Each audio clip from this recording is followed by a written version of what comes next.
Yo, what up? 你要见还是我 Yo, what up? 你要见还是我 It's Razor Pop 啦！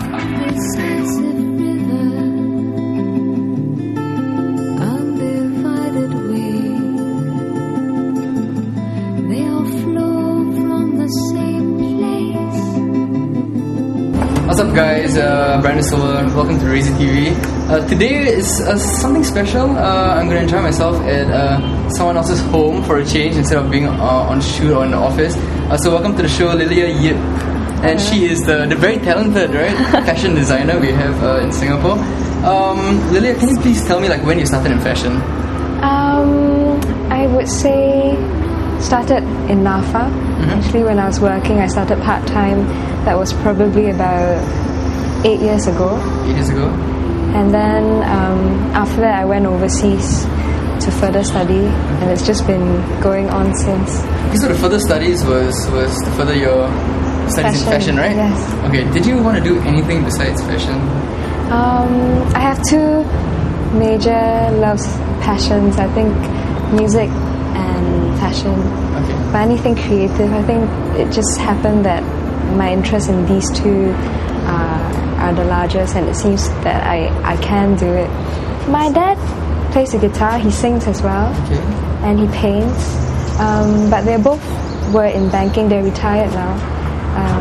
But I picked up the guitar from my dad. Did you ever think you'd be in fashion, or did you think maybe banking is a good place to fall back on, you know? You know how Singaporeans always have something to fall back on?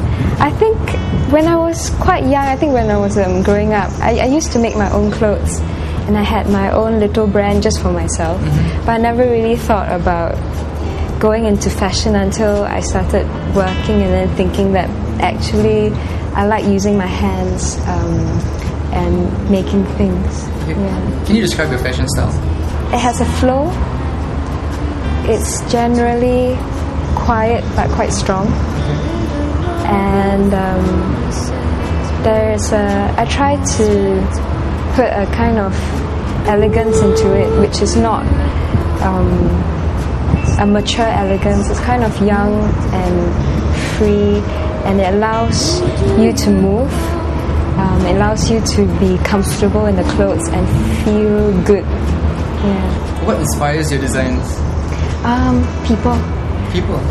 I'm very interested in how people think, how we behave, the world we live in, what is our future, how we interact, how we remember things.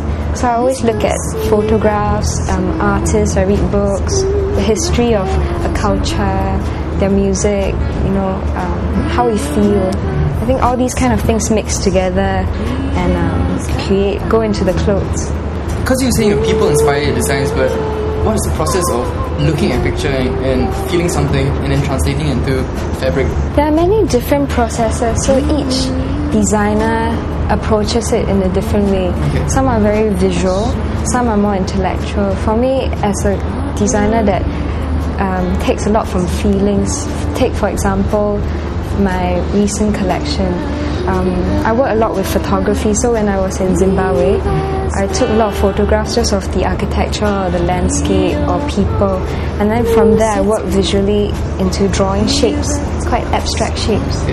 And then these shapes translate into clothing patterns, and from the clothing patterns I will work on the stand or on the body, and they become clothes. So that is my process. But each time I work on a new collection, I try to push the process in a different way. So it's always a kind of it's a continuous development.